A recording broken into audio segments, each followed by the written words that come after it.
Hello friends, आज मैं माघ मास की कथा लेकर के आई हूँ।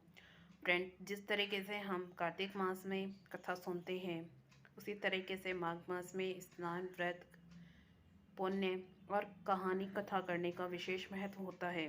तो इसके लिए हमें नित्य स्नान करने के बाद में कहानी कथा करनी होती है। तो इसके लिए हम स्वच्छ स्थान पर बैठ के, अपने पूजा स्थान पर या तुलसा माता के पास बैठकर, स्वच्छ स्थान पर हमें बैठना है। आसन लगाकर सामने हमें चौकी या पाटा रख लेना है। उस पर हमें भगवान गणेश विराजमान करने हैं आसन में।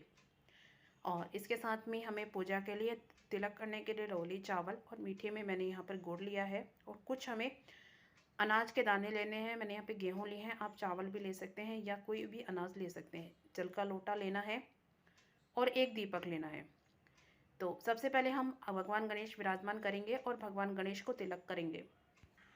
भगवान गणेश को तिलक कर दिया है और हमने भगवान गणेश को भोग लगा दिया है। अब जो कथा सुनने वाला है और सुनाने वाला, वह भी अपने तिलक कर लेगा। तिलक करने के बाद हम दीपक प्रज्वलित करेंगे। दीपक आसन लगाकर हम प्रज्वलित करेंगे। दीपक हमने प्रज्वलित कर लिया है। अब हम अनाज के दाने अपने हाथ में ले लेंगे, क्योंकि खाली हाथ कथा नहीं सुनी जाती है। हम कोई भी कथा सुनते हैं तो हमें हाथ में अनाज के दाने ज़रूर लेने होते हैं। तो ये मैंने हाथ में अनाज के दाने ले लिए हैं। अब हम कथा सुनेंगे। बहुत समय पहले की बात है। नर्मदा नदी के तट पर सुव्रत नामक एक ब्राह्मण रहा करते थे। वे सभी वेद, वेदांग, धर्म शास्त्र व पुराणों के ज्ञाता थे।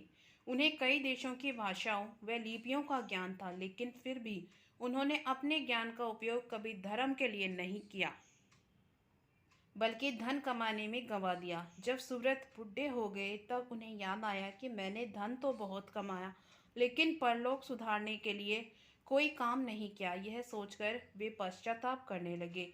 उसी रात चोरों ने उनके धन को चुराकर लिया, लेकिन सुव्रत को इसका कोई दुख नहीं हुआ, क्योंकि वे तो परमात्मा को प्राप्त करने के लिए उपाय सोच रहे थे। तभी सुव्रत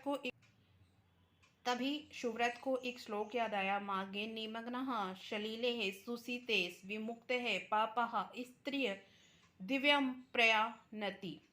इसके बाद सुव्रत ने माघ स्नान करने का संकल्प लिया और अपना संकल्प पूरा करने के लिए निकल गया। 9 दिनों तक प्रातः नर्मदा के जल में स्नान किया। 10वें दिन स्नान के बाद उन्होंने अपना शरीर त्याग दिया।